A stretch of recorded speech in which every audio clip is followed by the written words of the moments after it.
So this session, we wanted to discuss about state finances and the role of legislatures and how we should think about state finances long term. And with us we have Mr. N.K. Singh, whom everybody knows here. Many different roles through his career, latest being the chairman of the 15th Finance Commission, and in that role, he has seen the finances of every state as well as of the center. We also have with us Mr. Sushil Modi, who was finance minister for Bihar for a long time and the deputy chief minister there. And he was also the chairman of the empowered committee on GST when the GST was being negotiated, and therefore has looked at, again, not just the finances of Bihar, but what's happening around the country. One of the reasons we wanted to focus on state finances is a very simple fact that states together spend 50% more than the union does, and therefore if I'm a citizen of a state, it's 1.5 times the impact what the union does on me, and we don't take too much, we don't pay too much attention to that. So we wanted to bring some attention to that. So with that, may I request Mr. Modi and Mr. Singh to come on stage. And Mr. Modi has to leave for Parliament by latest, he said 2:05 to 2:10, so I would request him to come and speak first. With your permission, Mr. Singh.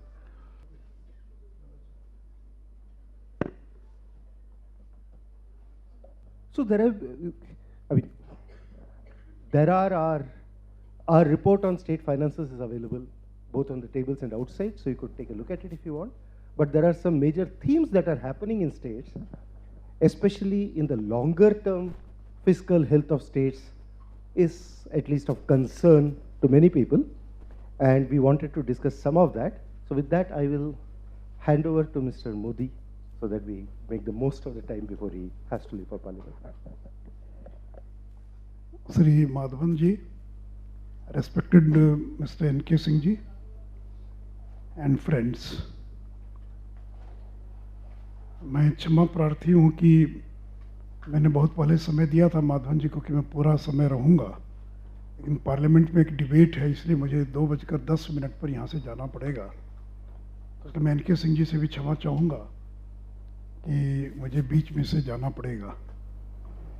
मित्रों, मैं 3-4 चीज़ों को केवल flag करना चाहूँगा। One is regarding revenue deficit grant.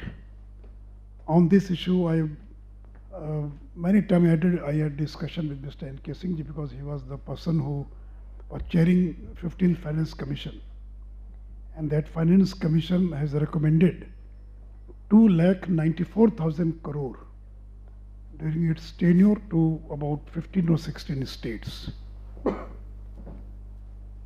तो बिहार की हमेशा से ये आपत्ति रही कि those states who manage their finances well, they were in a way punished, and those states who spent those states were revenue deficit, not because of the financial mismanagement, because they spent their revenue like anything, and because of many other things. And surprisingly, the most prosperous states, I would like to name Andhra Pradesh, will be getting 30,000 crore as a revenue deficit grant from 21-22 to 25-26. Himachal Pradesh, though small state, 37,000 crore. I'm mentioning just 3-4 states. Kerala, 37,000 crore. Punjab, 25,000 crore, 26,000 crore. Rajasthan, 14,740 crore. I've only mentioned name of these states because some of these states, they have reverted back to the old pension scheme. And some of these states, they are distributing revenue like anything in the name of giving free electricity, free this thing, free this, free that. तो हमारी हमेशा से आपत्ति रही कि जिन राज्यों ने अपने फाइनेंसेस को ठीक से मैनेज नहीं किया, और मैं इसलिए एग्जांपल देना चाहूँगा कि जो ऑफ बजट बोरोइंग है, I think all of you must be knowing what is off budget borrowing, the money that is not being reflected in the budget documents, that the amount that does not come under the purview of FRBM Act. And I was seeing the document released by Mr. Madhavan himself. Andhra Pradesh, off budget borrowing 86,000 crore. You are not allowed a single penny to borrow off budget. Everything you have to borrow, it should reflect in the budget. Telangana 80,000 crore as off budget borrowing. और दूसरी बात ये कि ये राज्य कुछ ऐसे राज्य हैं जिन लोगों ने, मैं आज ही देख रहा था, it is not something against any particular state, so anybody from Andhra, Telangana or Punjab, any state, they should not feel otherwise, क्योंकि जो फैक्ट मैं वो रख रहा हूँ इसके पीछे कोई पॉलिटिक्स या कोई पॉलिटिकल बात नहीं है, कि Andhra Pradesh is having 16 schemes for senior citizens, disabled, farmers, education, women, and in the last 3 years they have spent 1,76,000 crore, 1,76,000 crore as a subsidy, and only in the today's newspaper it has appeared, there's a news in the Times of India, that old age pension scheme Bihar is giving only 500 rupees per month, and Andhra Pradesh was giving 2,500 per month, and that has been increased to 2,750. तो एक ही state के अंदर old age की requirement Bihar में है तो 500 और यहाँ पर 2,750. तो मैं केवल ये कह रहा हूँ कि ये जो, इसलिए मेरा ये मत रहा, और NK सिंह जी बैठे हैं, आपको बताएंगे इसके क्यों करना पड़ा, क्या उसके पीछे का है. लेकिन हम लोगों की हमेशा ये डिमांड है कि रेवेन्यू डेफिसिट ग्रांट जो है ऐसे स्टेट्स को ये नहीं मिलना चाहिए, और इतनी बड़ी अमाउंट की 3 लाख करोड़ जो है ये, और most of them are prosperous states, so called prosperous states, some of them are north eastern states also. दूसरा विषय में जो उठाना चाह रहा हूँ, that is regarding post GST compensation. आप सबों को मालूम है कि जो GST का कॉम्पनसेशन मिलता था वो 5 साल का एग्रीमेंट था कि 14% ग्रोथ जो होगा year on year, that will be the protected revenue, and if any state is collecting less than that protected revenue, he will be that state will be compensated from compensation cess fund, and that fund was not to be given by the central government from its own kitty. A fund was created and cess was collected in that fund, and from that fund the states were compensated. और वो period अब खत्म हो गया, और उस period को खत्म होने के कारण मार्च में या जून के अंदर वो पीरियड खत्म हो गया. तो now states will be having a revenue loss about 1 lakh crore because of pandemic also. the desired amount of revenue were not being able to, the states were not being able to collect that amount of revenue. और अब central government कहती है कि भाई हमको तो अपने kitty से देना नहीं है, सेस फंड से देना है, और बीच में जो गवर्नमेंट ऑफ इंडिया ने जो पैसा दिया राज्यों को कॉम्पनसेशन के रूप में, that was borrowed from RBI by special window open by RBI.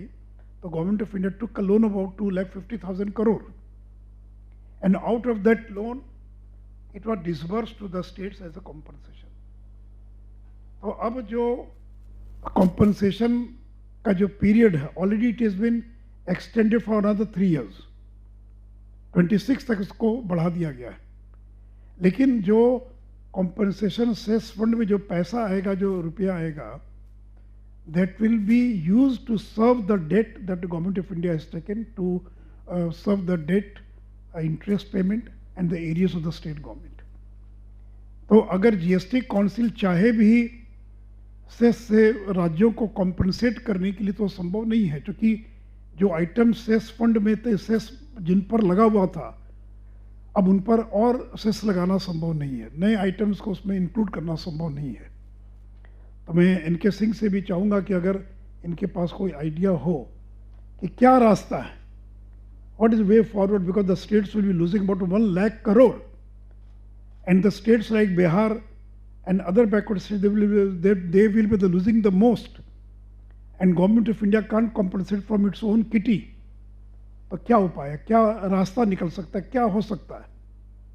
GST council की मीटिंग है 19 को, तो यह एक दूसरा मुद्दा है जो स्टेट्स जिसके लिए स्ट्रगल कर रहे हैं। दूसरा मेरा मुद्दा है regarding going back to old pension scheme. समय नहीं, इसलिए मैं उसके डिटेल्स में नहीं जाऊंगा। और आपको मालूम है कि 2004 में न्यू पेंशन स्कीम स्टार्ट हुई, और मैं 1 मिनट इतना बता दूं कि न्यू पेंशन स्कीम में in the earlier scheme the entire burden was shared by the state government. Retire जब करेंगे तो 50% आपकी जो लास्ट सैलरी है उसका आपको प्लस जो भी चीज़ें थी। लेकिन जब एन.के. सिंह जी थे सरकार में, या उस समय one of the main adviser of Atal Bihari Vajpayee, at that time not only Atal Bihari Vajpayee, even the Congress ruled states, even the opposition ruled states, they all of them in a way, because all of them joined this new pension scheme. इस new pension में employ को अपने basic पे का 10% contribute करना था, और union government पहले 10% कंट्रीब्यूट कर रही थी, अब 14% कंट्रीब्यूट कर रही है। So that amount will be deposited in a corpus, national pension fund regulatory authority, और वो पैसे पर जो इंटरेस्ट आएगा बाकी आएगा, वो जब रिटायर करेगा तो उससे उसको और पेंशन या बाकी बेनिफिट्स मिलेंगे। क्योंकि राज्यों के लिए ये संभव नहीं था कि पेंशन के बोझ को उठाना, क्योंकि लोगों की आयु बढ़ गई, लॉन्गेविटी बढ़ गई, अब लोग 80 साल, 85 साल, 90 साल तक जीवित रह रहे हैं। तो इतने लंबे समय तक स्टेट्स को उस बर्डन को उठाना पड़ रहा था। मैं इतना बताऊंगा कि पॉलिटिकल रीजन से कुछ स्टेट्स ने भी अनाउंस किया कि हम ओल्ड पेंशन स्कीम पर रिवर्ट करेंगे, और retirement benefit as a percentage of revenue receipt, ये माधवन साहब की जो PRS की रिपोर्ट से मैं कोट कर रहा हूं, तो retirement benefit is a percentage revenue, you know what is revenue receipt. So Himachal और रिटायरमेंट बेनिफिट रेवेन्यू रिसीट का 21% है, पंजाब 16%, राजस्थान 11%, छत्तीसगढ़ 9%, केरल 20%। यानी जो रेवेन्यू रिसीट है, टैक्स, नॉन टैक्स और यूनियन गवर्नमेंट का जो डिवोल्यूशन और बाकी से जो मिलता है, तो हिमाचल का 21% केवल पेंशन पर। और अब अगर ओल्ड एज और अगर न्यू पेंशन स्कीम को के बजाय ओल्ड पेंशन स्कीम में अगर रिवर्ट करेंगे, तो आज उन राज्यों पर कोई बोझ नहीं पड़ेगा। क्योंकि आज अगर मान लीजिए हिमाचल ने अनाउंस किया, सरकार चुनाव जीत गई, सरकार कांग्रेस पार्टी वहाँ पर उनकी सरकार आएगी, उन्होंने अनाउंस कर दिया, पंजाब ने अनाउंस कर दिया, तो आज उनको कोई लोड नहीं है। क्योंकि जो लोग 2004-05 के बाद अपॉइंट हुए वो रिटायर करेंगे 2034 में, तो जो बर्डन आएगा वो 2034 में आएगा। लेकिन इतना बड़ा बर्डन आएगा कि स्टेट्स की इकोनॉमी कोलैप्स कर जाएगी। क्योंकि आज जिनको हमको रिटायरमेंट बेनिफिट देना पड़ रहा है उनको एज इट इज मिलता रहेगा, प्लस जो लोग न्यू पेंशन स्कीम वाले थे वो उसमें और ऐड हो जाएंगे। और यहाँ बैठे में जयप्रकाश जी, इन्होंने एक रिपोर्ट तैयार की है, जयप्रकाश जी ना, कि आंध्र प्रदेश का एक इन्होंने तैयार किया कि क्या इम्प्लीकेशन होगा।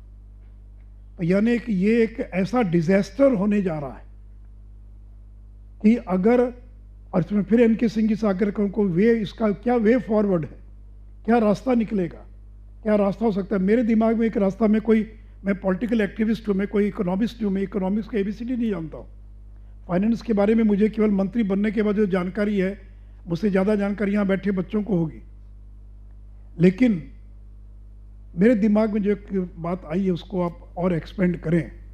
आप ही ने या आपके पहले 14th फाइनेंस कमीशन ने रेकमेंड किया था सिंकिंग फंड, क्योंकि जो डेट लाइबिलिटीज़ है उसको सर्विस करने के लिए उन्होंने एक सिंकिंग फंड रेकमेंड किया कि हर साल पूरे बजट का 1% और 0.05% आपको एक सिंकिंग फंड में जमा करना पड़ेगा, ताकि जब वो आपकी डेट लाइबिलिटीज को सर्विस करने का समय आएगा 10 साल 20 साल के बाद, तो आप उस फंड को यूज़ कर सकते हैं। उसी प्रकार मेरा एक सुझाव है, अभी आउट ऑफ बॉक्स तुरंत एक बात दिमाग में आई, 1-2 दिनों से मैं कर रहा हूँ, क्या उन राज्य सरकारों को कोई बाध्य कर सकता है क्या? आप अगर new pension scheme old pension scheme को में जाते हैं तो आपको पर ईयर पर मंथ अपने बजट का 1% 0.5% एक सिंकिंग फंड को एक डेडिकेटेड फंड में आपको कंट्रीब्यूट करना पड़ेगा, ताकि उसका जब 2034 में जो बर्डन आए तो उस फंड के इंटरेस्ट से उसको सर्विस किया जा सके। या और कोई चीज़ इस प्रकार की हो सकती है क्या? तो इसलिए friends, without creating a fund हम फ्यूचर लायबिलिटी को, वर्तमान का जो जनरेशन है वो फ्यूचर जनरेशन पर एक लायबिलिटी छोड़कर जा रही है इस ओल्ड पेंशन स्कीम के बारे में। तो इसलिए मेरे केवल 2-3 सुझाव हैं। एक तो फ्रीबीज की बड़ी चर्चा होती है, मैं उसके डिटेल्स में नहीं जाऊंगा। What is freebies, what is not freebies, BJP के लिए क्या फ्रीबी है, बाकी कांग्रेस के लिए क्या फ्रीबी है। एक मेरा अलग सुझाव है, मैंने एनके सिंह से भी उस सुझाव की चर्चा की थी कि आपको मालूम है कि under article 293(3) there is a provision, and as you all know, that no state government can raise any money for market, can't borrow any money without the permission of the union government. हर साल के budget जब राज्यों का बनता है उसके पहले union government से उनको परमिशन लेना पड़ता है कि इस साल हम कितना बोरो कर सकते हैं। एक limit government of India decide करती है 3% ऑफ जीएसडीपी को कैलकुलेट करके। उसी आर्टिकल में एक प्रोविजन, आर्टिकल 293(3) कि government of India can put condition कि आप जो बोरो करेंगे उसको एक सर्टेन कंडीशन लगाने का अधिकार है, जो अभी तक शायद गवर्नमेंट ऑफ इंडिया ने कंडीशन नहीं लगाया है आज तक। तो मेरा 2-3 सुझाव है। एक तो ऑफ बजट बोरोइंग को पूरी तरह से रोक दिया जाना चाहिए, और अब गवर्नमेंट ऑफ इंडिया ने रोक लगा दिया है और कहा कि जितना आपने ऑफ बजट बोरो किया है उसको आगे आने वाले वर्षों में हर साल हम आपके लोन लिमिट से उसको हम डिडक्ट करते जाएंगे, आपको अलाउ नहीं करेंगे। दूसरा मेरा जो सुझाव था कि जब 293(3) में जो प्रोविज़न है तो गवर्नमेंट ऑफ इंडिया को इंस्ट्रक्शन दे सकती है क्या राज्यों को कि आप जो लोन रेज करेंगे that can be used a certain percentage for capital expenditure, certain percentage for such and such purposes. अभी तो लोन रेज किया और उसको रेवड़ी के रूप में बांट रहे हैं। हर परिवार को 2,500 मिलेगा, हर को 3,000 मिलेगा, किसी को 5,000 मिलेगा, किसी को कुछ, किसी को कुछ। तो इसलिए इसका कोई एक वे आउट हो सकता है क्या? दूसरी एक और मैं अंत में बात करना चाहूँगा, जो कि स्टेट्स के भी यहाँ पर कुछ लोग आए हुए होंगे, कि स्टेट्स के अंदर और गवर्नमेंट ऑफ इंडिया में भी जो कमिटी सिस्टम है वो डिपार्टमेंट रिलेटेड स्टैंडिंग कमिटीज़ है। There is even finance standing committee for finance, हर डिपार्टमेंट की फाइनेंस रिलेटेड ये डिपार्टमेंट रिलेटेड स्टैंडिंग कमिटी है, लेकिन ओवरऑल बजट को देखने के लिए कोई कमिटी नहीं है। तो एक तो मैं सुझाव देना चाहूँगा कि स्टेट्स में और यूनियन स्टेट्स में तो कहीं कमिटी सिस्टम है नहीं, लेकिन यूनियन गवर्नमेंट में कि कोई इस प्रकार की पार्लियामेंटेरियंस की कोई बजट को ओवरलुक करने के लिए और कोई इस प्रकार की कमिटी बन सकती है जो ओवरऑल बजट को और ओवरसी कर सके, उसके बारे में देख सके। और मुझे किसी ने एक सुझाव दिया, मुझे अच्छा लगा कि यूनाइटेड स्टेट्स में has a congressional budget office which estimates the fiscal and economic impact of various policies. वहाँ पर ये जो बजट ऑफिस होती है वो बजट के डिफरेंट सेक्टर्स के इम्प्लीकेशंस को एस्टिमेट करती है और वो रेकमेंड करती है गवर्नमेंट को उसके बारे में। तो उसी प्रकार की expert body supporting them with analysis of budget proposal, इसलिए स्टेट्स में और सेंट्रल गवर्नमेंट में कोई एक्सपर्ट्स की बॉडी, जो पार्लियामेंटेरियंस की कमिटी जो बनेगी उसको एडवाइस करने के लिए, उसको फीडबैक देने के लिए और कोई एक्सपर्ट्स की बॉडी बन सकती है क्या? इस तरह की कुछ बातें सोची जा सकती है। और फाइनली सेंट्रली स्पॉन्सर्ड स्कीम्स जो हैं उनकी संख्या लगातार बढ़ती जा रही है। हर सरकार कहती है कि सेंट्रली स्पॉन्सर्ड स्कीम्स की संख्या कम की जाएगी, लेकिन कम करने के बाद भी वो संख्या बढ़ती जाती है। तो इसलिए सेंट्रली स्पॉन्सर्ड स्कीम्स जो हैं उसको और कम किया जा सकता है क्या। तो इसलिए मित्रों, विषय तो बहुत था, बहुत सारी बातों को और कहा जा सकता था, लेकिन जैसा मैंने कहा कि मुझे 2:10 पर निकलना है, और मुझे लगता है कि एनके सिंह से बेस्ट आदमी आज के देश में, पूरे देश के अंदर, जब पब्लिक फाइनेंस, पब्लिक इन सारी चीज़ों के बारे में, और जिनका इतना बड़ा करियर और इतना बड़ा एक्सपीरियंस है, और ये जो रेवड़ी कल्चर की जो डिबेट है उसको इनिशिएट करने वाले मिस्टर एनके सिंह है।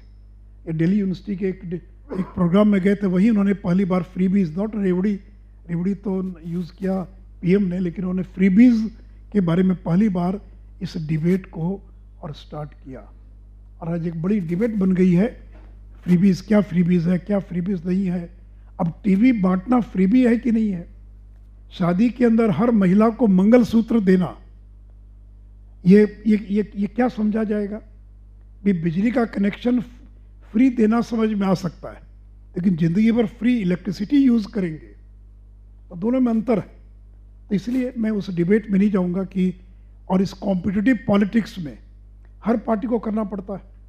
अगर हमने हिमाचल में ओल्ड पेंशन स्कीम को रिवर्ट नहीं करेंगे, हमने घोषणा नहीं की, उसका परिणाम बीजेपी को भुगतना पड़ा हिमाचल के अंदर। They may be other reasons also, but one of the main reason for debacle of BJP in Himachal Pradesh was not reverting back to old pension scheme. तो इस कॉम्पिटिटिव पॉलिटिक्स में हमेशा एक आकर्षण था भी। उन्होंने अनाउंस किया 300 यूनिट फ्री, तो मैं 500 यूनिट करूंगा। इन्होंने कहा कि 2 अंडा मुफ्त में मिलेगा, तो मैं कहूँगा 3 अंडा मिलेगा। तो जनता को तो फायदा है कि इस कॉम्पिटिटिव पॉलिटिक्स का जनता को तो फायदा हो रहा है, लेकिन अल्टीमेटली नुकसान भी जनता को ही होगा, क्योंकि जो इकोनॉमी की स्थिति अगर खराब हो जाएगी, तो मैं उसके विस्तार में नहीं जाऊंगा। और इसलिए मैंने कुछ इश्यूज को फ्लैग किया है, और मैं चाहता कि मैं एनके सिंह की बात को सुनने के लिए रहता, लेकिन मैं माधवन साहब से आग्रह करूंगा कि पूरे उनके स्पीच को आप रिकॉर्ड करेंगे, ताकि हम लोग इसका, और मैं चाहूँगा एनके सिंह जी कि आप विस्तार से इन विषयों को आज एलोबरेट करें, आगे करें, लेकिन ये आपकी जिम्मेवारी है कि आप ये ओल्ड पेंशन का क्या रास्ता निकलेगा, इसके बारे में एक दिशा देने का काम आपको करना होगा। इन्हीं शब्दों के साथ मैं माधवन साहब और पीआरएस, और एक बात और कह दूं, पीआरएस जो पार्लियामेंटेरियंस को जो मदद कर रहा है, यह जो ऐसी मदद है जिसको हम कभी भूल नहीं सकते। यंग बच्चे इतना काम करते, इतना अच्छा काम करते हैं। जैसे एक आदमी को उसके पास एक भूत आ गया कहीं से, और वो भूत था कि जो कहोगे अलादीन का चिराग जैसा तुरंत काम करके फिर हाजिर हो गया, अगला काम बताओ। तो पीआरएस के बच्चे वैसे ही है कि एक काम अगर बताया तो आधे घंटे में उन्होंने काम करके दे दिया, फिर बताइए अगला काम। मेरे पास तो समझता कि अगला काम क्या दें उनको। तो बहुत ब्राइट, बहुत ब्रिलियंट लड़के, और काफ़ी अच्छी मदद पार्लियामेंटेरियंस को ये कर रहे हैं। तो इसलिए मैं पीआरएस को इस काम के लिए भी अपनी ओर से धन्यवाद देता हूँ, अपनी बात समाप्त करता हूँ। धन्यवाद।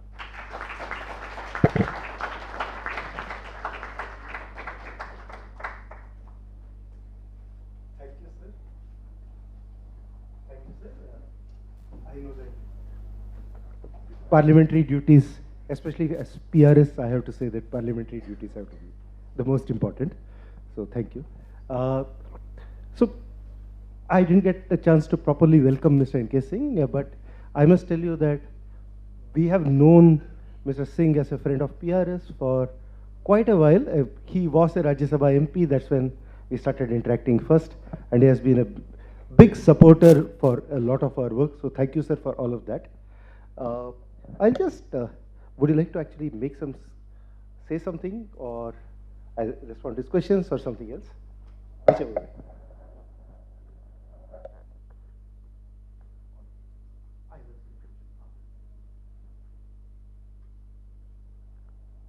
Does this work? So, well, thank you. यद्यपि सुशील जी ने अपना भाषण हिंदी में दिया है, आपने प्रश्नकाल का समय अंग्रेजी में किया है, तो आपके ऊपर है कि आप आगे का जो कार्यक्रम है वो हिंदी या अंग्रेजी किस में आप पसंद करेंगे। ठीक है, अच्छी बात है। So I think that there are two ways of going about it. One is I first address the questions of Mr. Modi and take a discussion forward. The other way is that your very worthwhile report, I pick up a few things from that and then do on that. So it's also up to you, whichever way you like, Madhavan. Let's do this and then continue. Since we have one speaker less, we have more time. Oh, I see. Okay. All right. I had not factored that. So I think that first let me begin by saying that Madhavan, I hope you're keeping up the great tradition of the PRS. I found that we got a very nice authentication from Mr. Modi. I myself must express my gratitude to PRS. Throughout my period of 6 years in the Rajya Sabha, throughout that period, the PRS very generously supported me by really outstanding caliber of legislative assistance. And I think that you started this tradition along with your other colleague who is not with us at the moment, and I'm glad that it has continued to really gather this degree of momentum. So first of all, let me say and add my own words of compliment to the PRS for the enormously useful work which they are doing. My parliament legislative assistants were not left idle. Whatever may have been the experience of Mr. Modi, I stretched them beyond the point, but the quality of the support which I got, of course, remained consistently very high. I want to address the issues that Mr. Modi raised. So I think that he raised, from what I can make out, he raised 6 issues. First, on this whole philosophy of revenue deficit grants, and that I had awarded close to 3 lakh crores. The bulk of it went to some of the more prosperous states in his view, leaving aside the poorer states of India. So what is the philosophy behind it? First and foremost, I think that I wish Mr. Modi was here. We were not obliged to give even 1 rupee as a revenue deficit grant. So let's begin with that. Article 275 of the Constitution is really, if you ask me, not the core of it. The core of it is only Article 280, which obliges me to, out of the divisible pool, determine the division between the central government and the state government, and then goes on that to have a normative formula on what kind of a interstate distribution from out of the divisible pool should be given to the states. 275 is an add-on exceptional article under which successive finance commissions have really added the revenue deficit grants. By the way, since all that is now into history, and I'm not governed by the Chatham House rules, there was this very serious debate in the 15th Finance Commission whether we should at all give anything from Article 275. And there was a very concerted viewpoint that you are getting states into the bad habit of giving them this kind of a crunch. Why not save this money, increase the percentage from another percentage point or so for a direct devolution. Now the reason why, and that's the reason that will address Mr. Modi's question, is this Finance Commission had an exceedingly peculiar change. I wouldn't use the word peculiar, but I would use the word an unexpected change. So before this Finance Commission, for 40 years, the census which was being used for purposes of any devolution on account of demography was the 1972 census. After 40 years, we were asked to use the most contemporary census data. Now, if I had taken that very literally, it would have meant that some of the states, the southern states, would have complained that we are being punished for better family planning, we are being punished for investment in girl-child education, we are being punished for improving our educational factors, which has the long-term implications and benefits of improved demographic management. So I had to really balance the two out. And the one way of balancing the two out was that I lowered the weightage on the population and gave a separate weightage for demographic management. But nonetheless, some of these states which are being mentioned as the so-called prosperous states would have continued to really lose out far more. So in the end, really speaking, it's a balancing act between need, and population represents need, and efficiency represented by better fiscal management, and of course equity. And therefore harmonizing this is why the revenue deficit grants were at all dispersed. There was the thought of the more prosperous or the less prosperous state did not really enter the debate. What entered the debate, Madhavan, and I think this is relevant from any future devolution, there was a very concerted point of view that why get into all this? Why not take up the entire divisible pool, divided by per capita income, and give it on that basis, and then you are done with it. But that had other infirmities to which I will come to in a minute. So that's the first one on that. On off-budget borrowing, I agree that off-budget borrowing is something which needs to be put down with a heavy hand. But Bede said that the central government itself was not exactly following the most golden rule of abstaining from off-budget borrowing. The central government was equally for many, many years done that.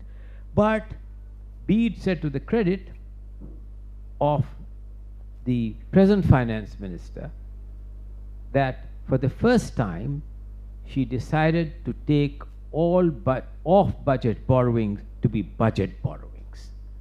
And the old habit really ended, which really meant that you had cross-subsidies built up within it. And so I think that following the approach of the central government, I'd strongly encourage all state governments to exactly follow what has been done, that you can do borrowing, don't make it off budget. Any borrowing must be reckoned for fully in your budgetary calculations. And that, I think, would be the approach which is embedded in soundness. I'll talk about the pensions scheme in a minute, but the next question which Mr. Modi raised, on which I want to comment on, is the GST compensation cess. Now let's be very clear. When in 2017, as a grand bargain, the compensation cess was introduced, it was clear that it was for 5 years. There was no ambiguity on that. In fact, some of us wondered that a guaranteed 14% to all states, when the proximate years to 1917, they were getting far less than 14%, whether this was an over-generous act of compensation, and what it had done really to the central government's finances. This was a concern which many of us encountered, that has it led to undue complacency on the part of the state governments by giving this kind of a guaranteed compensation through the cess mechanism which he has mentioned. As he has rightly mentioned, that has come to an end in June. The question of extension of this compensation cess doesn't arise. So I do not know, and of course, in order to meet this, because the amount garnered from the special cess to meet this compensation were running out of resources, the central government did the accommodation by way of the special window of the RBI's borrowing, and naturally that has to be repaid as a borrowing, and hence this period has been extended for 3 years or so. There is a logic behind it. The logic is not to extend the period of compensation beyond the period which was stipulated in the 2017 grand bargain, as they say. Third issue was about the old and the new pension scheme. I'll come to that in a minute. He raised the issue of freebies and the use of Article 293(3) of the Constitution. Let me be clear on one thing. 293(3) enjoins that as long as any state government owes anything to the central government by way of guarantees, contingent liability, or anything of that kind, the prior permission of the central government would be necessary. That's what that clearly says. So it's not a matter of right of any state. It is discretionary. You don't want to do that. And I was hoping, frankly speaking, Madhavan, that very soon, or during the period when I was chairing the 15th Finance Commission, some state would owe nothing to the central government, in which case they are completely free to do what they like. For borrowings for those states, 293 is non-applicable. The happier state would be if many more states whose finances are better managed owe nothing to the central government, in which case the restrictions of 293(3) are no more applicable. But where Mr. Modi is right is that since it is purely discretionary, as part of the discretionary process, the central government can impose restrictions on recourse to 293(3). Indeed, in my own Finance Commission's recommendation, what I have done is I have given Madhavan, unlike any other Finance Commission, I have given a state-specific differentiated path on both debt and on fiscal issues, depending on the finances of that state. I have allowed states, unlike the 3%, which has been historical, I allowed 1% more given the pandemic and so on and so forth. After that, of course, I allowed them 0.5% extra headroom for borrowing for enabling power sector reform. So that was the condition. That extra 0.5% of borrowing was contingent on power sector reforms.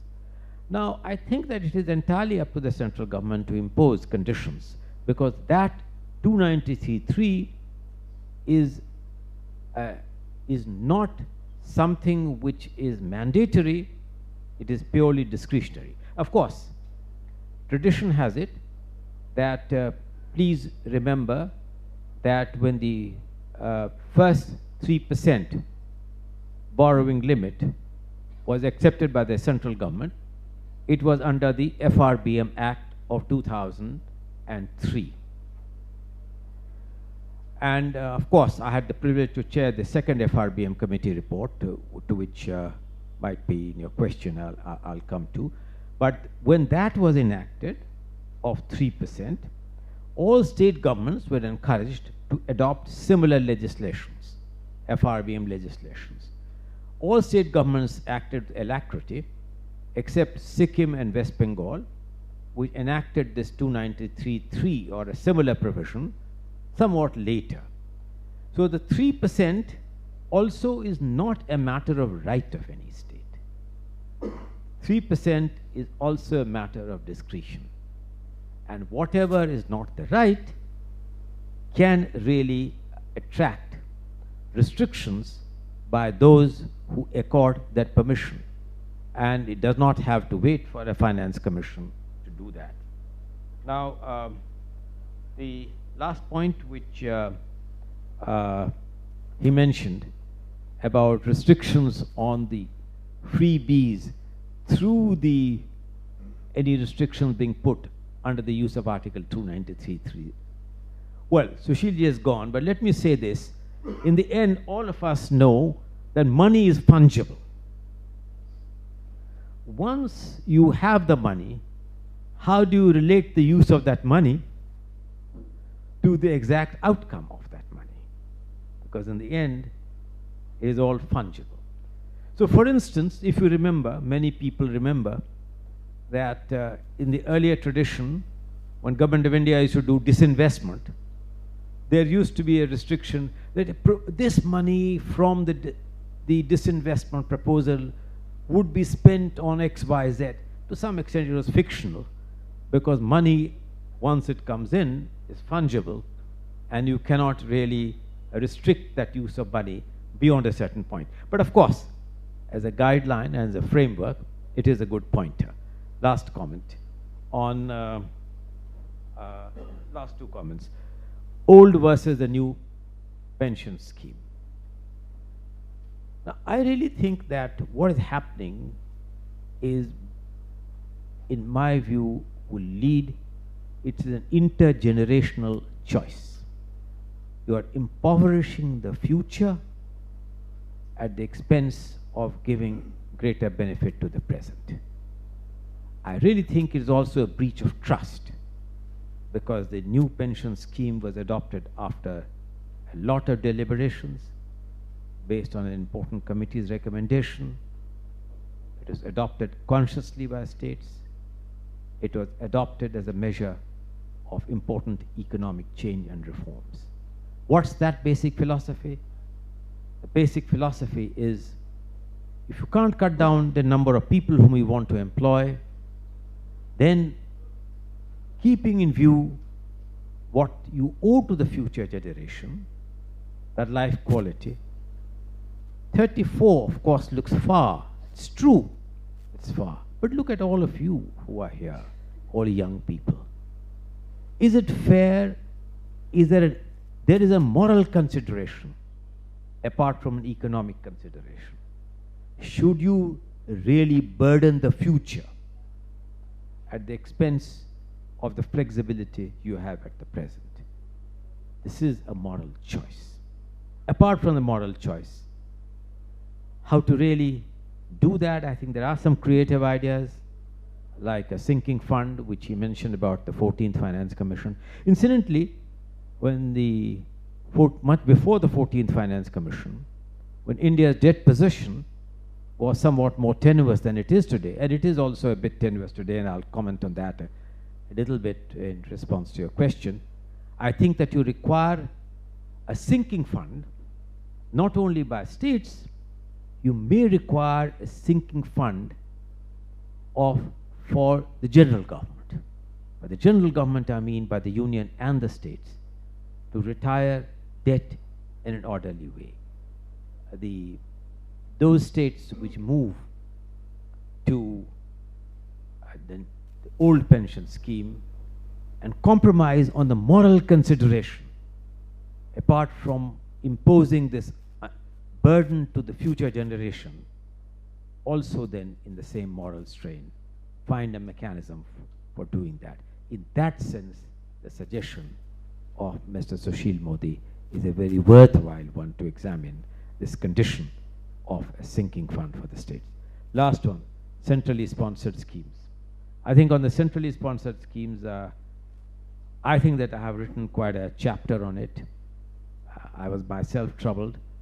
At one stage, I was so troubled that we got different data from different people. How many centrally sponsored schemes exist?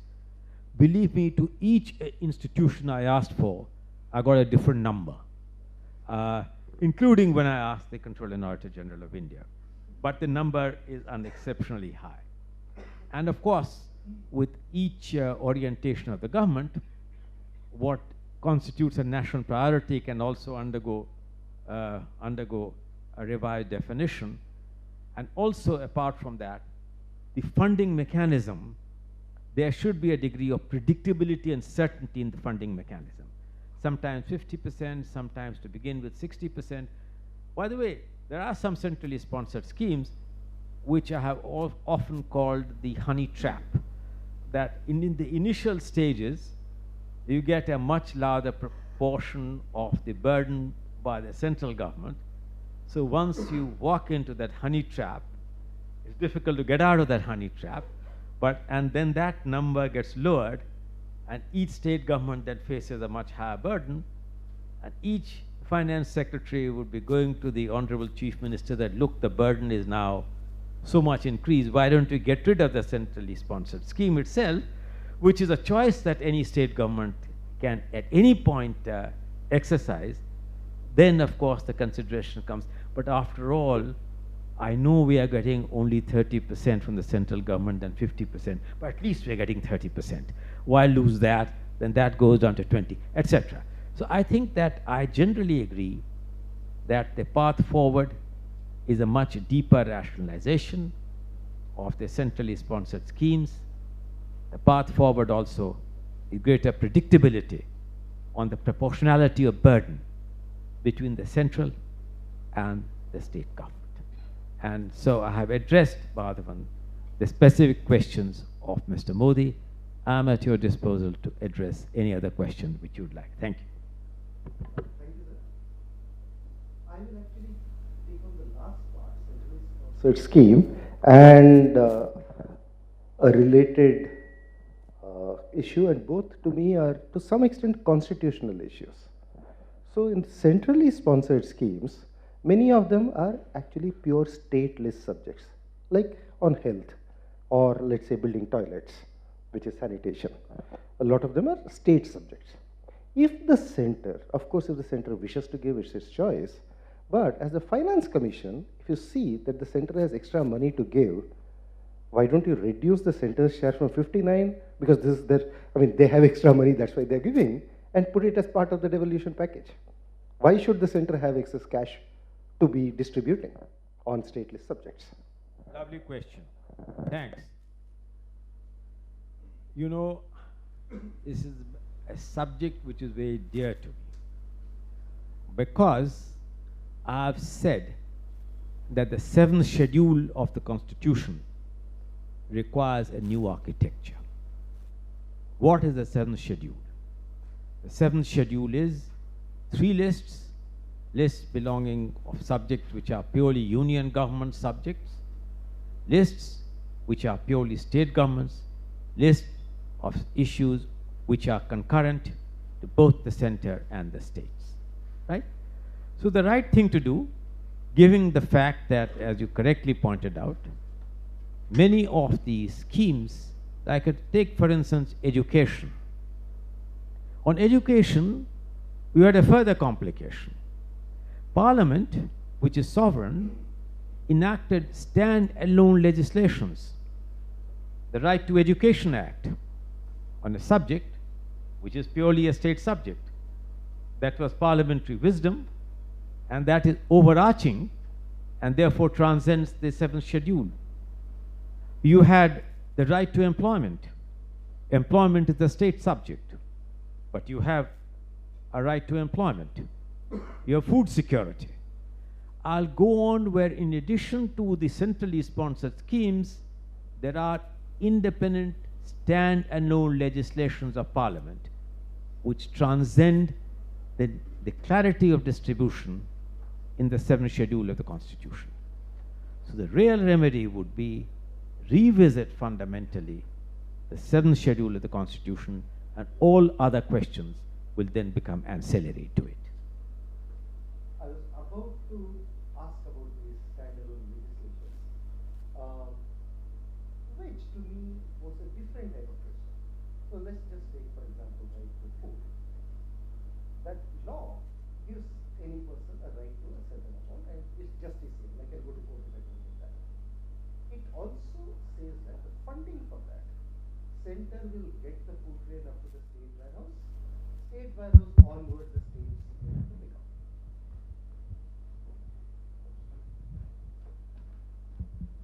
up. Was I audible? Yes. Okay. Yeah. So I just repeat. So the standalone legislations, for example, the Right to Food Act, it gives citizens a right to get a certain amount of food, and that it obviously has expenses attached to it. The center, according to the act, will pick up the cost up to getting the food grain up to the state warehouse. State warehouse onwards to the ration shop is the state's responsibility to pick up the expenses. That's there in the act.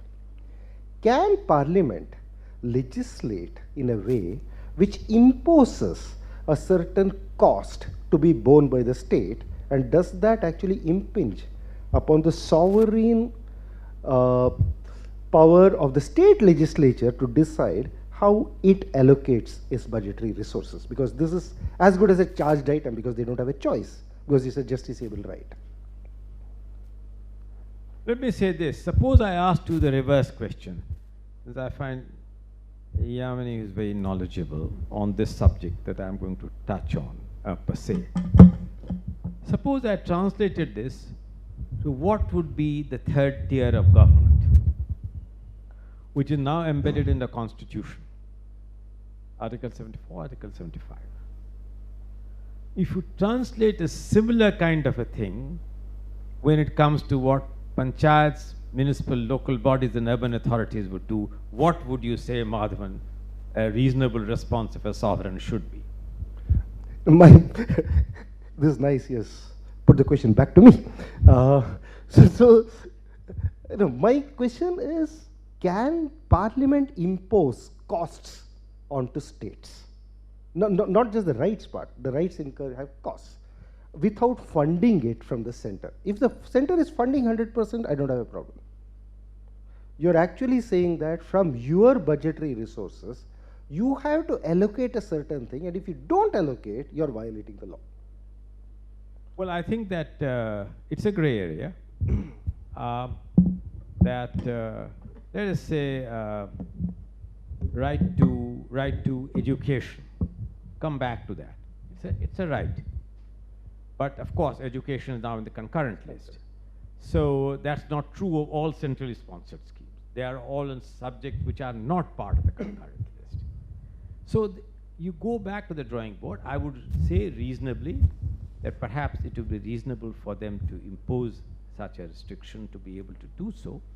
And the states always have the in respect of centrally sponsored schemes, the states have an absolute choice or not subscribing to that centrally sponsored scheme, or subscribing to the conditions of those centrally sponsored schemes. And if this condition is onerous, they have a right to recuse themselves from this. But there are political issues which are attached to the political economy of it.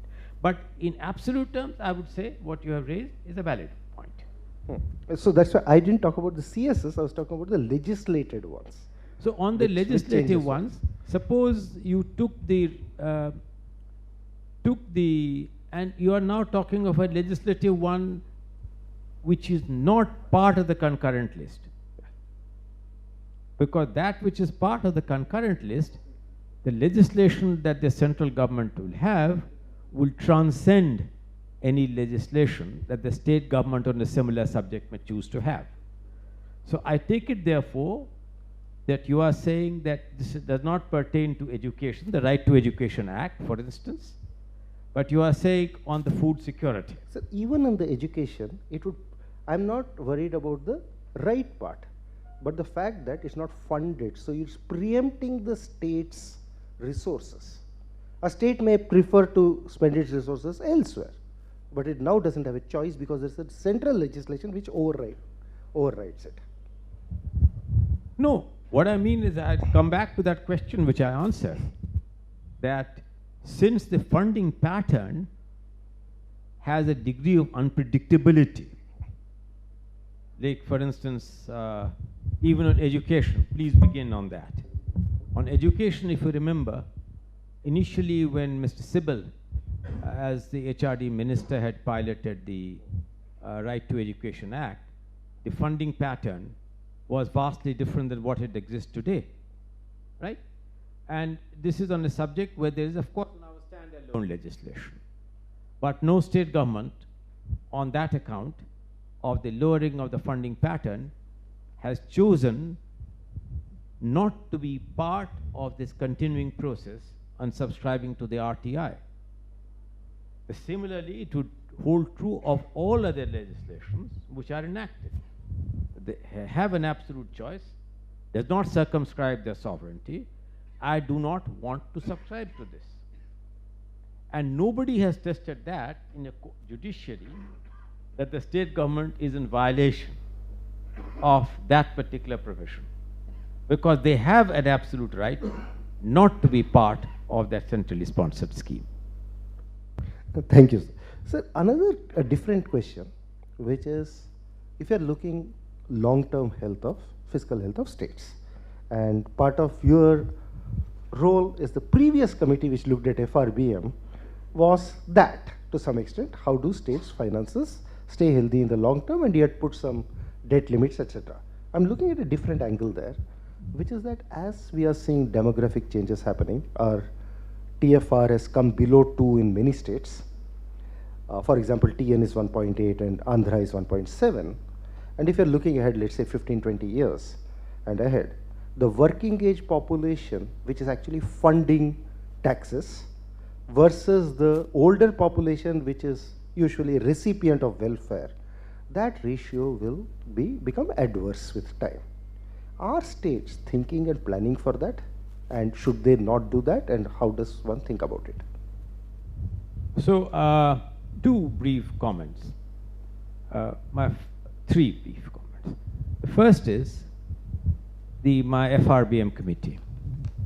Now, fortunately or unfortunately, in the FRBM committee which I chaired and whose recommendations were accepted by government with alacrity, I gave the report in 17, it became part of the finance bill thereafter, and it was notified in 2018.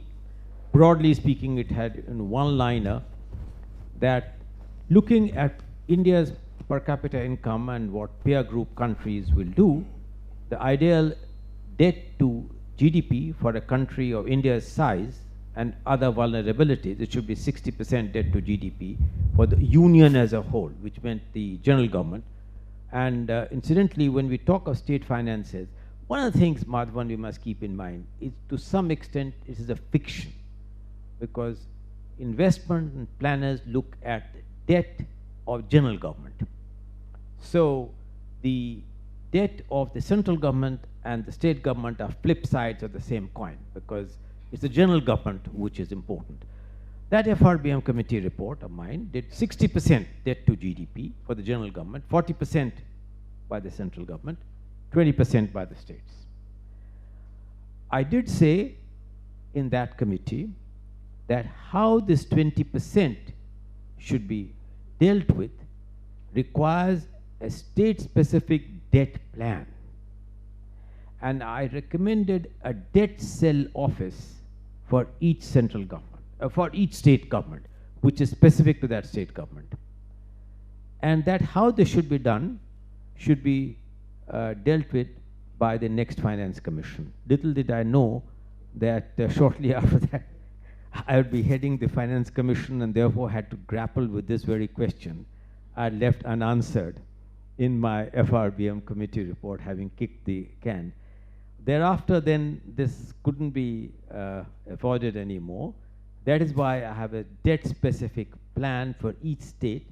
And if you look at volume 4 of my report, there is an analysis of the finances of each state, which are there. In general, I would say that all state governments would be well advised to have a debt cell or a fiscal cell to advise them, which brings me therefore to one of the questions which you raised, improving the quality of legislative superintendence on debt and fiscal issues. By the way, that's equally true of the central government. Parliamentary superintendence on issues on fiscal policies, debt, really is something on which I think that much more needs to be done. It's equally true of the state governments that the superintendence of state legislatures on fiscal issues is far from desirable, including issues of fiscal awareness. How many debates do you remember that any state government would have had on state fiscal policies. By the way, and I'm not making a plug for my book, one of the issues, there is a chapter in my autobiography which deals with reforms of parliamentary systems and procedures.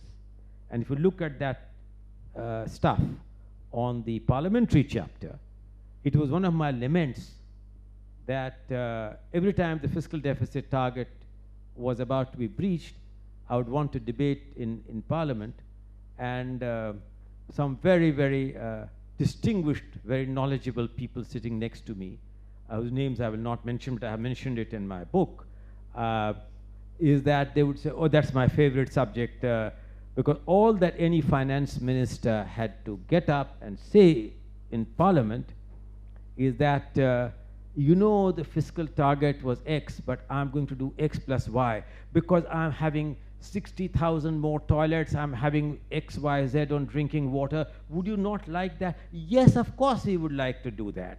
So there you are, and that's how the time which is spent on the permission being accorded to government for change in the fiscal framework. By the way, again, on a slightly lighter vein, when I was doing the FRBM report, and I had decided to have an interaction with all rating agencies, all international organizations and institutions.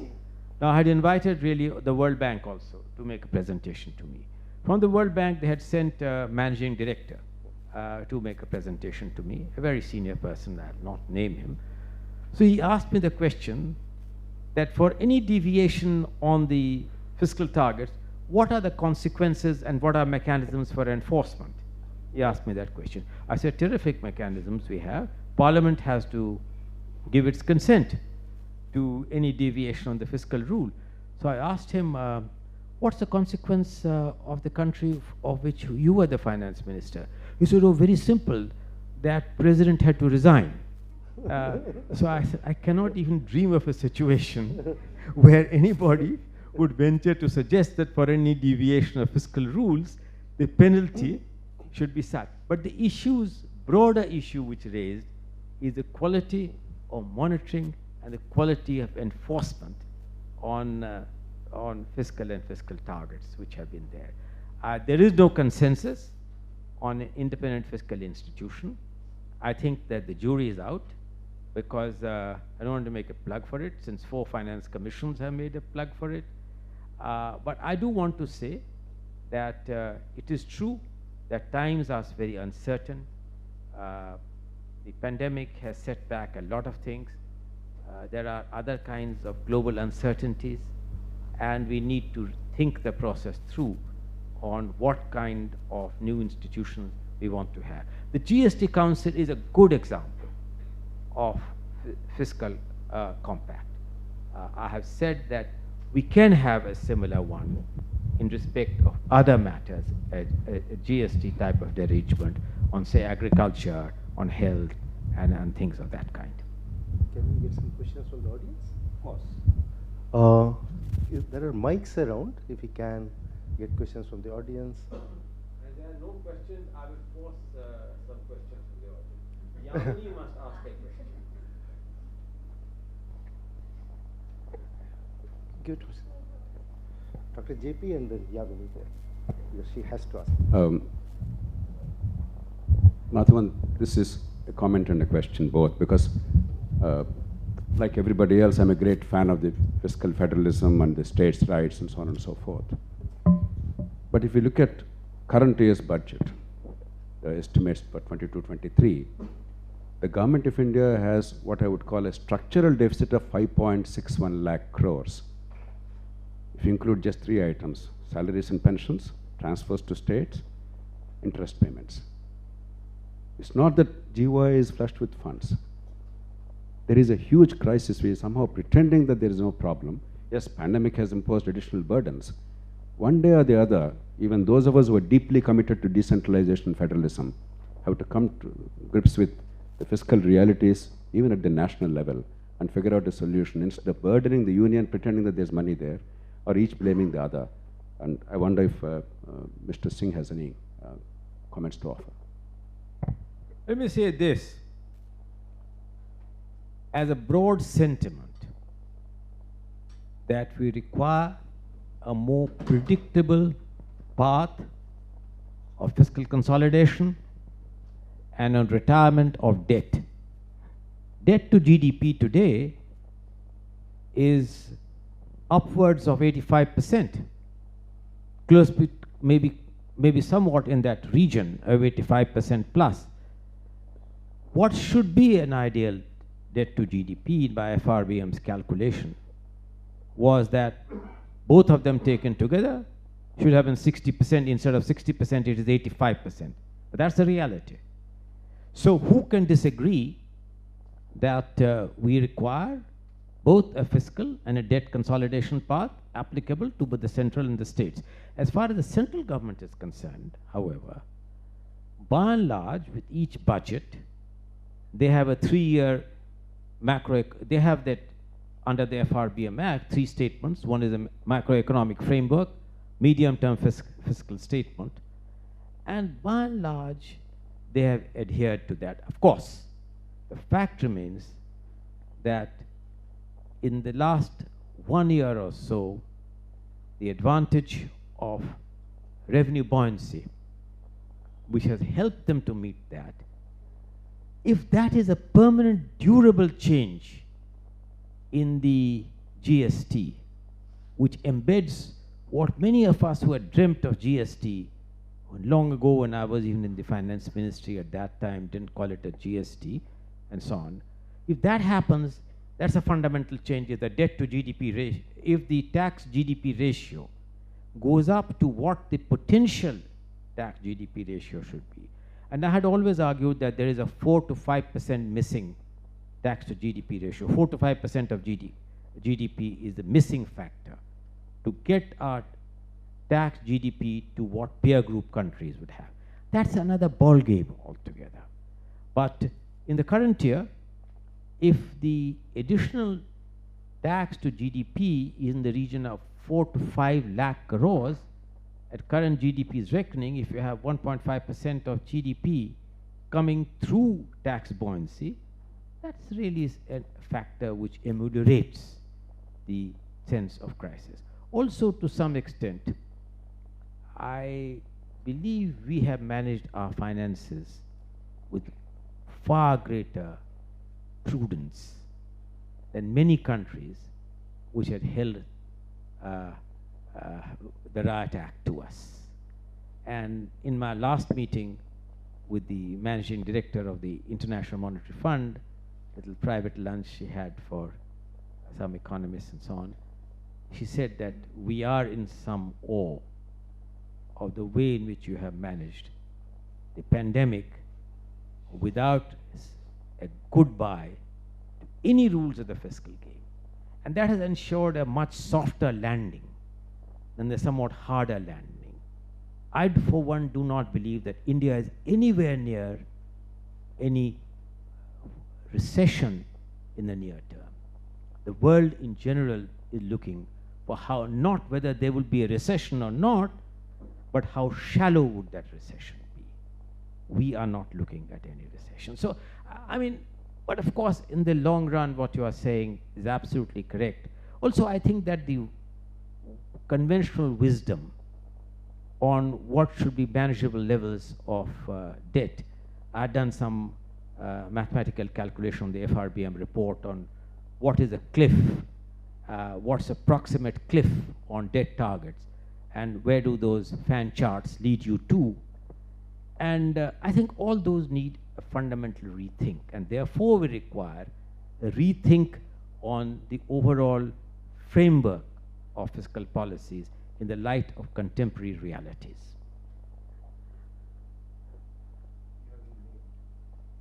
Thank you. By the way, in this case, the word named does not have any pejorative connotation.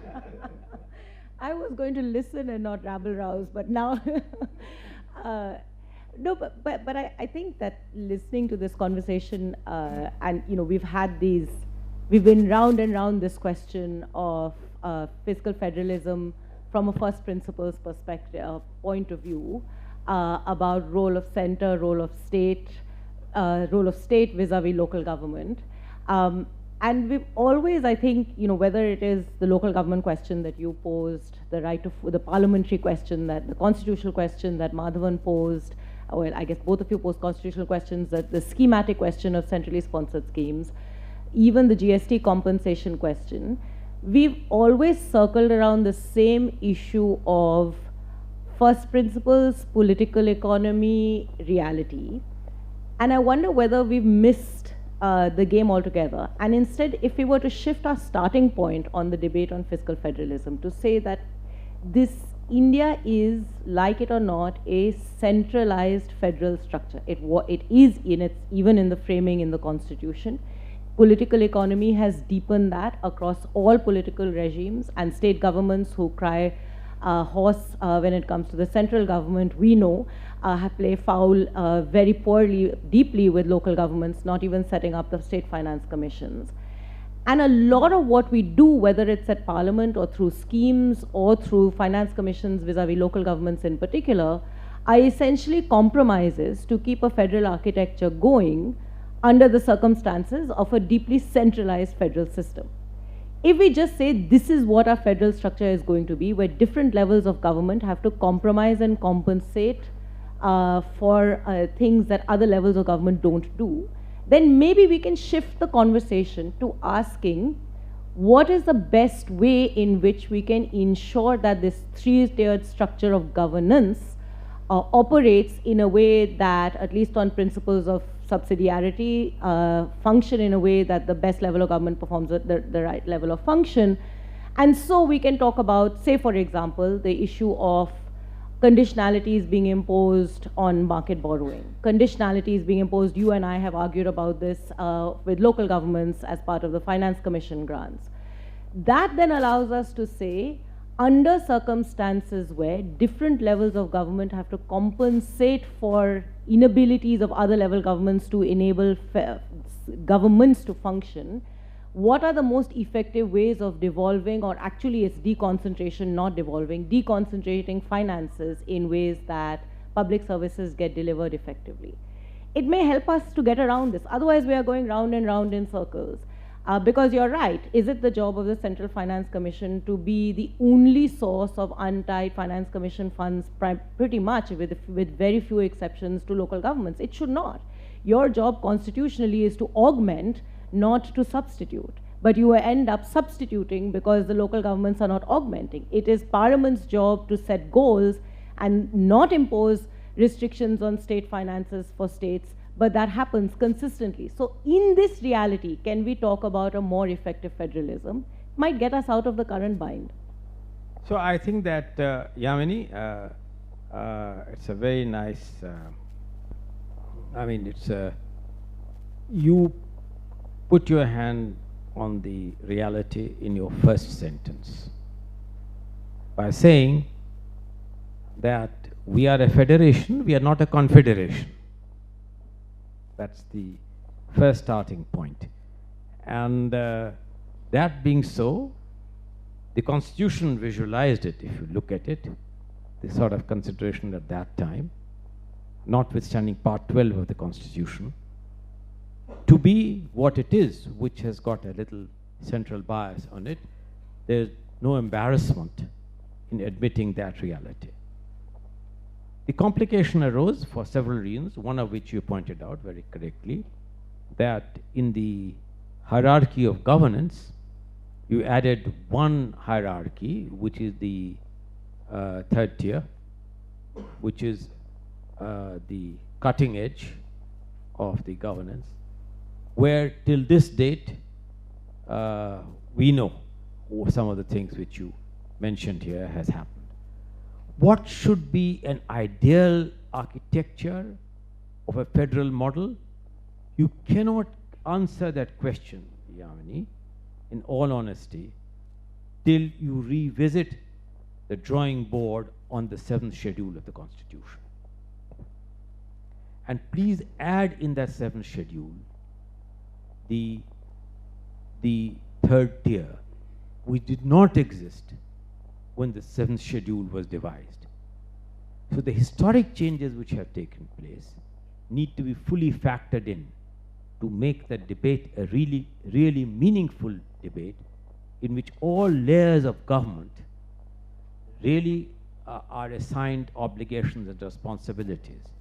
And that is why I have been pleading for a very long time that looking at not only intrusion of one kind or the other, centrally sponsored scheme, third tier, etc., what you are doing incrementally, you need to view that in a fundamental way and look into the looking glass that seventh schedule has outlived its purpose, its contemporary relevance in more ways than one.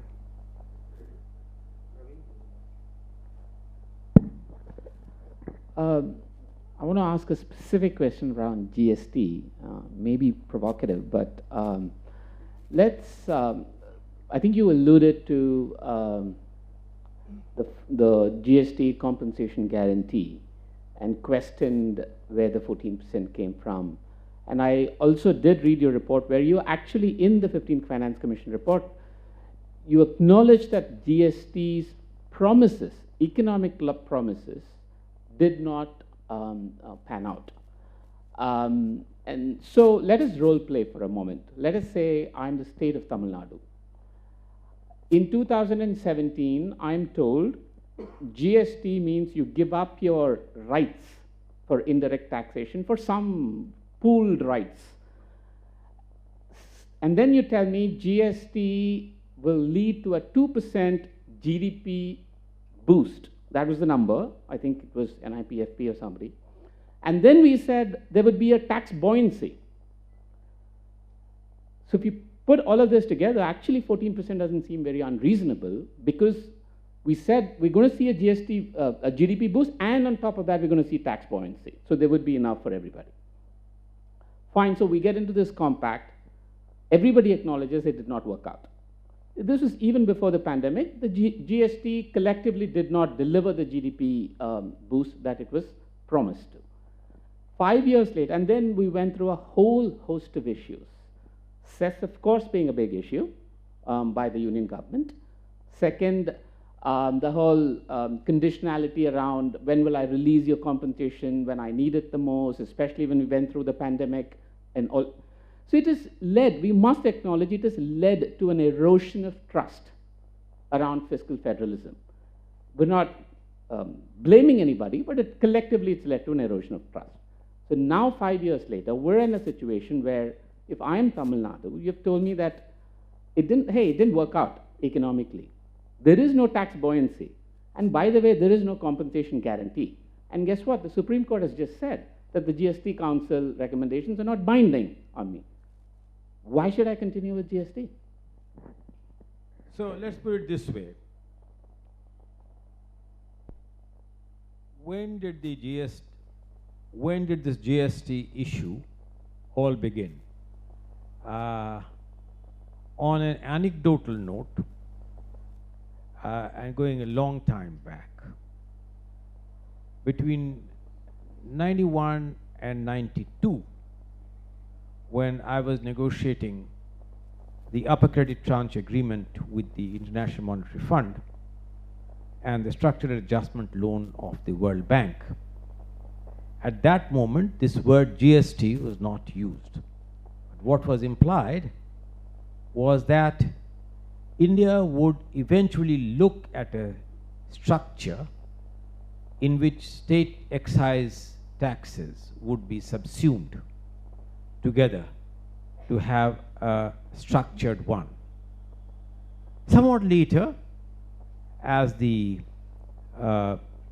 Revenue Secretary, this file had come to me, and that's now the archives. I mentioned that the gains would only be would become tangible if the revenue neutral rate of around 15 to 16% based on what Malaysia had and some other countries. And by the way, many countries took much longer on calibrating the GST than the speed with which, of course, we hung around on that for a very long time. But then we moved very, very fast, very tangibly. So, suppose I ask myself the reverse question that would India be better off without a GST? What was the basic philosophy? If you got, let us say, a revenue neutral rate of around 15 to 16%, what would tax buoyancy be at the moment? The fact remains that for a long time, till this, roughly the average rate has been in the region of 11.2%. You're far away from the sort of revenue projections which you made.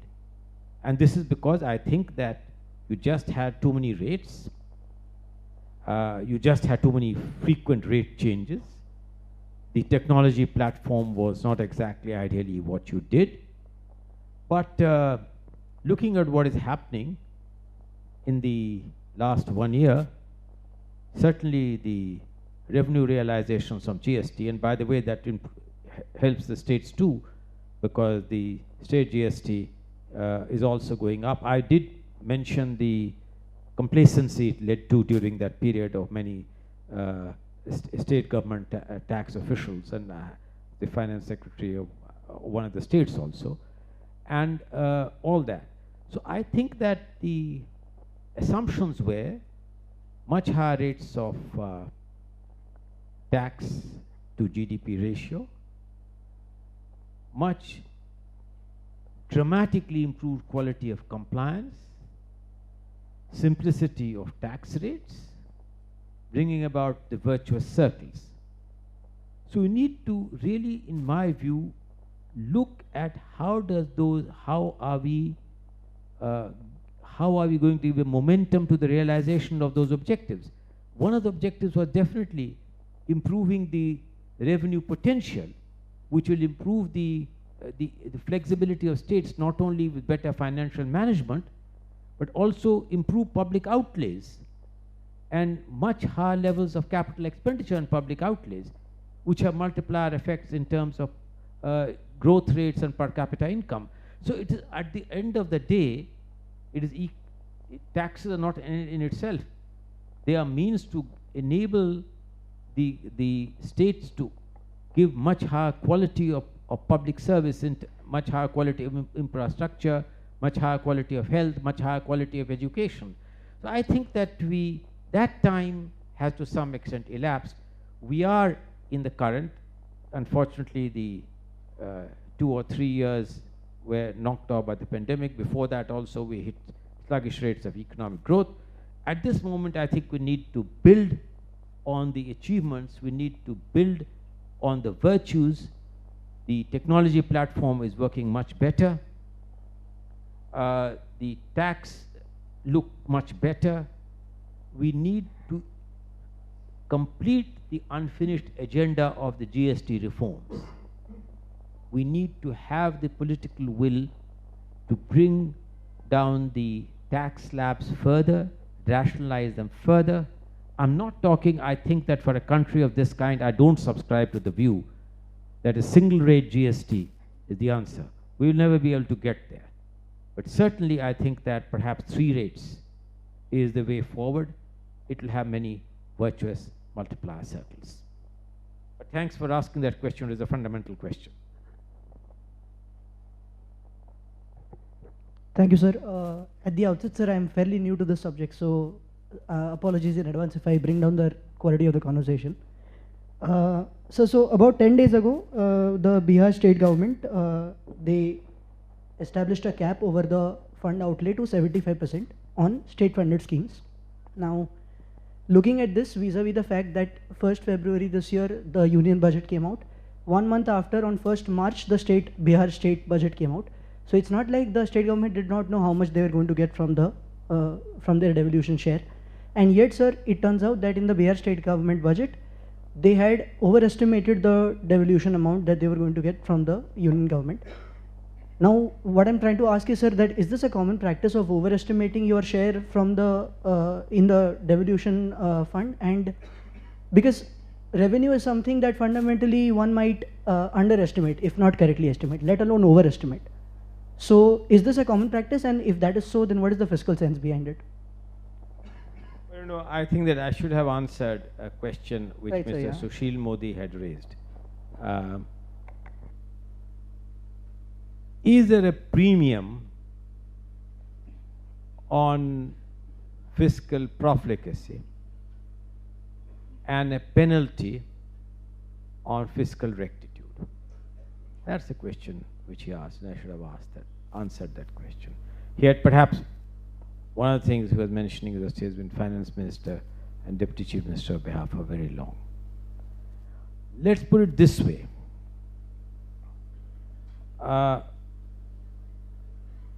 What's the choice?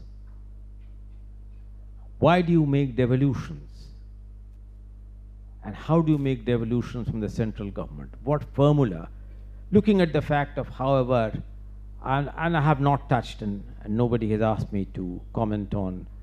So you get the gross tax revenue, gross.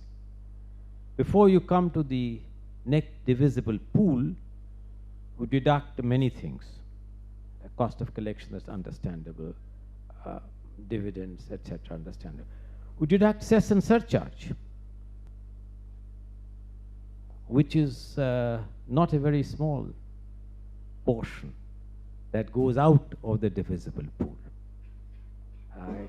Over the years it has crept up. This is the issue which we as a commission encountered, that it's now cess and surcharge. So they argued with me that as the percentage of devolution has gone up, so has the cess and surcharge really gone up rather substantially. But then the issue really is that's embedded in a constitutional provision.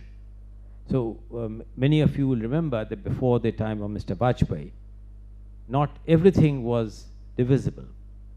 It was only during Mr. Vajpayee's time that all revenues, all customs, all excise became part of the divisible pool. And then at a footnote, and the proof of pudding is always in the eating, and the devil is always in the detail, it said, except cess and surcharge. So that's really the quid pro quo on that one. So therefore, if that is the entire process, by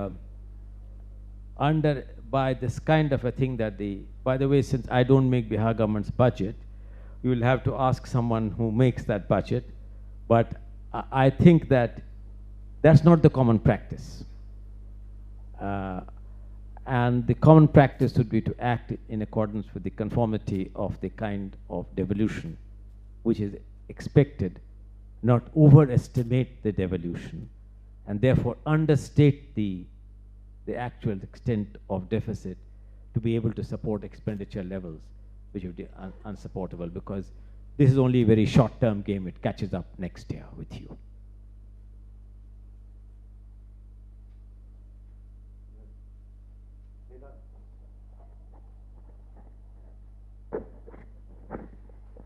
Thank you, sir. I just had one question. If you see the American federalism structure, I mean, it has gone with the principle that, let's allow the states to fail, and then we'll have competitive federalism as a result, and then, things will work out on their own. My question to you is India too young a country to actually subscribe to such a principle? Or, I mean, what's your take on that? I didn't follow the core of your question. Can you repeat it for me? My question is that, is India too young a country, too young a democracy to actually allow for states to fail? So if you see the Tamil Nadu... states to fail, right. So I think that I follow it now. So it's like this. I have said so publicly on other occasions. Unlike the United States, we do not have sub-national bankruptcy. So you can have the state of California shutting down effortlessly, and things would run. Now, I can't imagine that any state in India, and there are some very heavily debt-ridden states, would, some of which was mentioned by Mr. Modi. I do not want to take the name of any state. But you have no provision of subnational bankruptcy, except the declaration in the extreme case of a financial emergency, which the Constitution does provide for. Because all borrowings are under 293(3), and should there be a provision of subnational bankruptcy? Would that be a logical way in which federalism in this country should evolve? Of having, let us say, some badly managed. And by the way, the other aspect of that, which is the more curious one, an ironic one, I would say, is there is no mechanism by which markets can differentiate between fiscally prudent states from fiscally profligate states, because all of it is subsumed under some kind of a sovereign guarantee. States borrow upon the security of the consolidated fund of the state. The sovereign borrows upon the security of the consolidated fund of India. So as long as that is the position, why should the markets? So in fact, many of us know, ironically, that, let us say illustratively, a well-managed state like, let's say, Maharashtra and so on, which has got sources, or even some of the other states, borrow at prices from the market development loans, at prices which may be, the yield curve may be somewhat worse than at which, say, let us say, Punjab may borrow. Here's an example, whose debt to GDP, and that's why I think that Mr. Modi's question about freebies is a relevant one, that whatever be the freebies, I mean, whatever you want to define it, all I'm saying is please provide for it. Please provide for it in a transparent way in the budget, that is how I intend to fund it. And don't provide for it in a curious, convoluted way that one segment of power user is subsidizing the other segment of power user, because in the end you're only getting very poor efficiency, since you're being punished at the overall lowering of your productivity curve for that sector as a whole. So I think that I had suggested that each state government should not only have a kind of a fiscal or a debt cell or something, but I also suggested each state could get themselves credit rated. Now, is there any mechanism by which the Reserve Bank of India can encourage states which are better managed at more efficient borrowings than the others? I'm not very sure on that, on what are the powers which exist to incentivize states' better management within our constitutional framework. But that's an important issue which you have raised, subnational bankruptcy, and what really is the path forward without resorting to the sledgehammer approach of a financial emergency. Last question, because we're running out of time.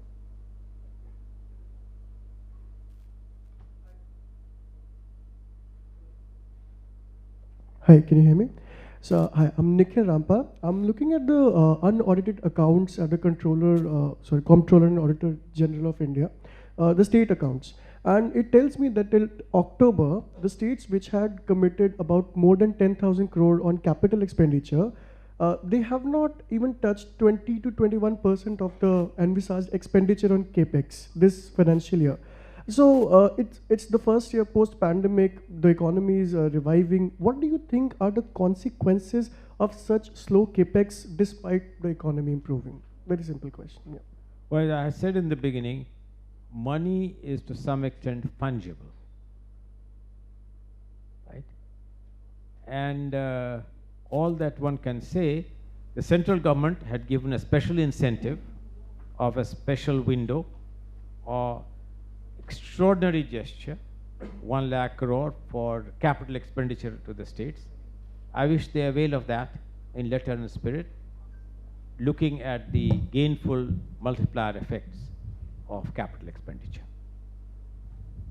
I think we are out of time, so I'll first thank Mr. N.K. Singh and of course Mr. Modi, who had to leave for this session, and extremely grateful for answering every question, and I don't think anyone else has the depth of knowledge of this area as much as you have, sir, so thank you for coming here and doing that.